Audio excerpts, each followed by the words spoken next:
Thank you, Pace College. It is indeed an honor and a privilege for me to be speaking to this group at this TEDx, comprising of youngest and very bright and professionals who are raring to go ahead, and a lot of students who are the brightest and sharpest minds of our country. I have written 4 books on 4 themes very close to my heart. And in the process, I met 63 movers and shakers, who's who of our country, comprising of billionaires, political bigwigs, entrepreneurs, investment bankers, Bollywood directors, artists, the most famous doctors and lawyers, and what have you. If we have to give one term to such people, we would call them the super successful of our country. My tryst with writing began somewhere in the year 2008 when my recruitment consulting firm was 10 years old. I had experienced a fair amount of success with entrepreneurship, and I was rewarded quite well financially also. There was one more wealth I acquired in the process, and which was a good knowledge of the corporate sector. I also feel that I have great love for language, and I have a good flair for it too. And I had experience in writing prior to my consulting experience. I was a managing editor of a magazine into agriculture and industry, and interacted with CEOs and ministers and other decision makers. So brainstorming and exchanging ideas at the highest level was something I truly enjoyed. From this experience in writing, I was looking, and I had a deep desire inside me to write a book. Whenever I would think of writing a book, I would imagine it as one that would involve interaction with people, because that was something I enjoyed as a part of my consulting experience as well. When I presented this idea to Penguin, they told me to look at a topic what I could work with. So I thought that there was a big void of books on Indian women in the corporate sector who had not only created wealth for the country, but had also put India on the global map.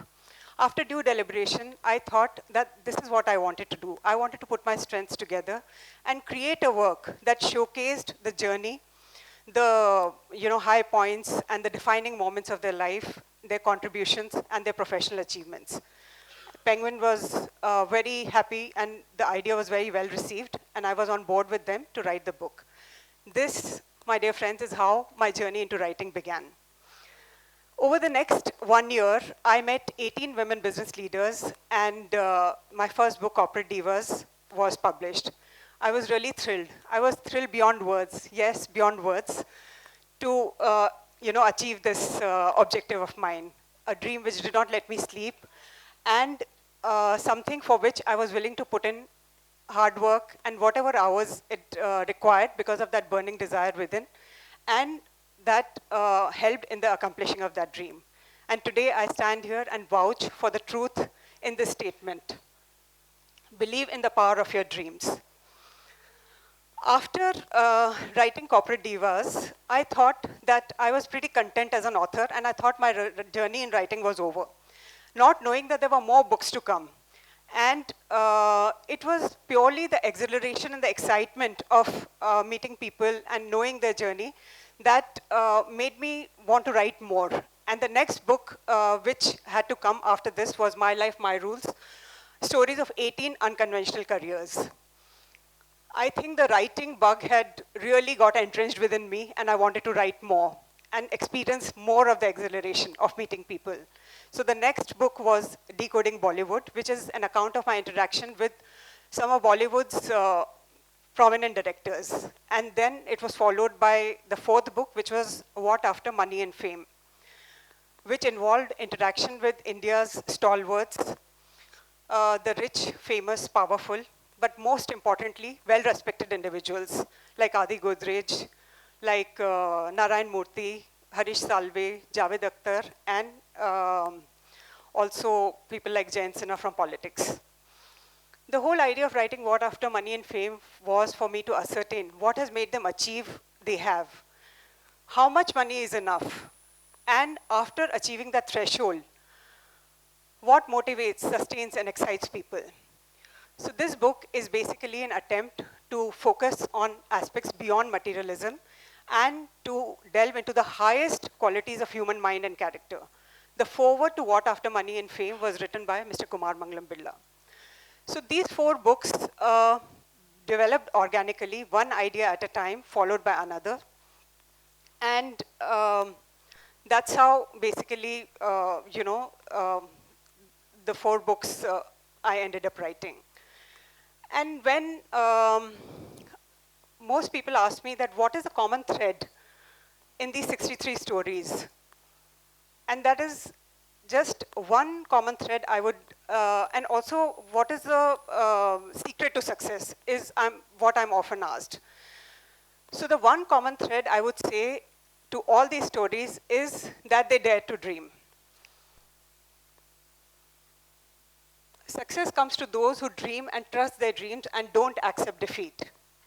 So the second common theme to all these stories is basically that they also knew that dreams don't work if you don't do. And success is sweet, but the secret is sweat. This is what Adi Godrej has to say about this. Nothing can substitute hard work, neither good luck nor great ability. The third common factor which I could see in all these stories was perseverance, patience and perseverance. So it is like success does not come as, we've seen other stories also being narrated a while back here. It does not come in a day, but it comes one day. So perseverance is power. And wanting to make a difference is another common factor which most of these people had. For example,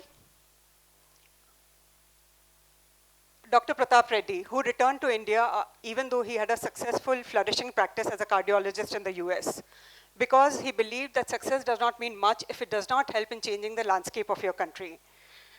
And similarly, Mr. Ajay Piramal, whose belief system is that it is an obligation for each of us to contribute to the world and make it a better place. Otherwise, we have failed as human beings. So if we put it all together, maybe we can say that add the 3 Ps, perspiration, patience, perseverance to your dream and desire to make a difference, and you have the perfect recipe for success. And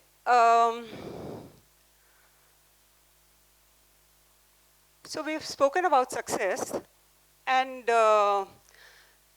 this is the time basically when India is in ascendance. And this is the generation which is in ascendance. And they are the ones who are going to make a change in the country, the students and young professionals of our country.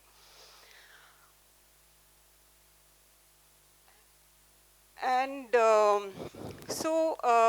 basically, at the moment, if we look, India is in a very sweet spot. It is in ascendancy because there is a whole lot of focus on our country.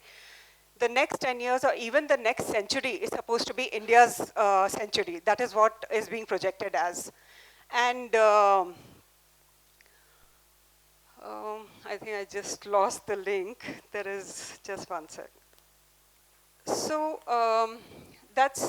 we have already overtaken the United Kingdom as the 5th largest economy, and we will soon be overtaking Japan and Germany as the 3rd largest economy in the world. We are already working towards that. That is the position India is at right now. And in this upswing of the economy, these, you are the ones who are going to play a major role. And India will need your firm resolve, need your firm determination, and also your ability to, cope with the challenges. And as it has been pointed out, that the world is going to change very rapidly. And in that rapidly changing world, what will be required is that you all have to be on a learning curve for a very long time. And in fact, maybe as long as you work, you have to skill, reskill, and upskill yourself with ear to the ground. So India's growth story in that you will be you will play a very important role in India's growth story. So what I would say is that, are you ready to take the challenge and face the pressures and look at it as an opportunity to rise? I would like to wish you all the very best and also a lot of success, much more beyond fame and money. And what I would like to say is that go ahead, play well, enjoy the ride, and have a good story to tell when you look back. Thank you.